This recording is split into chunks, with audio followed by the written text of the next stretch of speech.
Kovai racecourse பகுதியில் நடைபெற்ற புத்தாண்டு கொண்டாட்டம் குறித்து நமது செய்தியாளர் தமிழரசி தரும் கூடுதல் தகவல்களை கேட்கலாம். கோவையில் வழக்கமான உற்சாகத்துடன் புத்தாண்டு கொண்டாட்டங்கள் களை கட்டியிருக்கிறது. நகரின் முக்கிய பகுதிகளில் வண்ண விளக்குகளால் அலங்கரிக்கப்பட்டு இந்த தினமானது வெகு சிறப்பாக கொண்டாடப்பட்டு வருகிறது. குறிப்பாக கோவையில் இருக்கக்கூடிய தேவாலயங்களில் புத்தாண்டு கொண்டாட்டங்கள் களை கட்டியிருக்கிறது. இந்த தேவாலயத்திற்கு வந்திருக்கக்கூடிய இளைஞர்களிடம் இது குறித்து கேட்கலாம். வணக்கம். நீங்கள் ஒவ்வொரு வருஷமும் இந்த நியூ இயர் எப்படி கொண்டாடுவீங்க? இந்த வருஷத்தை எப்படி நீங்கள் கொண்டாட இருக்கீங்க? இப்போ வந்துட்டு இதுக்கு முன்னாடி எல்லாம் காலேஜ் படிச்சுட்டு இருந்தாங்க. இப்போ வந்து ஜாபுக்கு ட்ரை பண்ணி நல்லா செலக்ட் ஆகிட்டு எல்லாத்துலேயும்.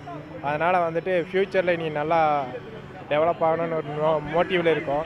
ஸோ இந்த 2016 வந்து எங்களுக்கு ரொம்ப பெனிஃபிட்டாக இருக்கும்னு நினைக்கிறேன். Happy new year.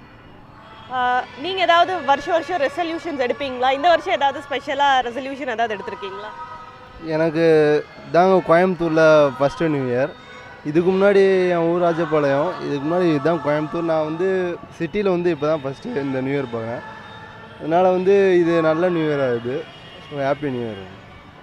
நீங்கள் சொல்லுங்கள், நீங்கள் எப்படி நாளைக்கு இந்த நாளை கொண்டாட இருக்கீங்க? நீங்கள் என்ன ரெசல்யூஷன் எடுத்திருக்கீங்க?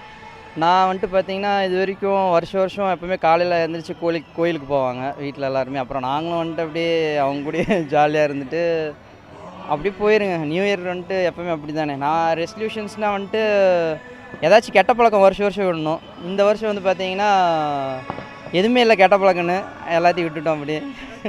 Happy new year. உங்கள் எல்லாத்துக்கும் நியூஸ் 7 சார்பாக எங்களோட புத்தாண்டு வாழ்த்துக்களை தெரிவிச்சுக்கிறோம். ஓகே.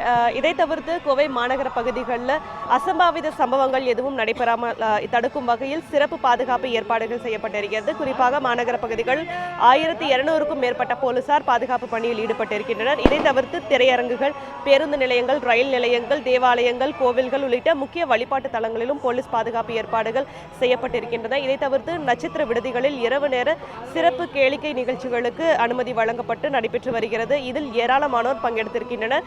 இந்த பகுதிகளிலும் பாதுகாப்பு ஏற்பாடுகள் செய்யப்பட்டிருக்கிறது. ஒளிப்பதிவாளர் ரமேஷ்குமாருடன் தமிழரசி, நியூஸ் 7 தமிழ், கோவை.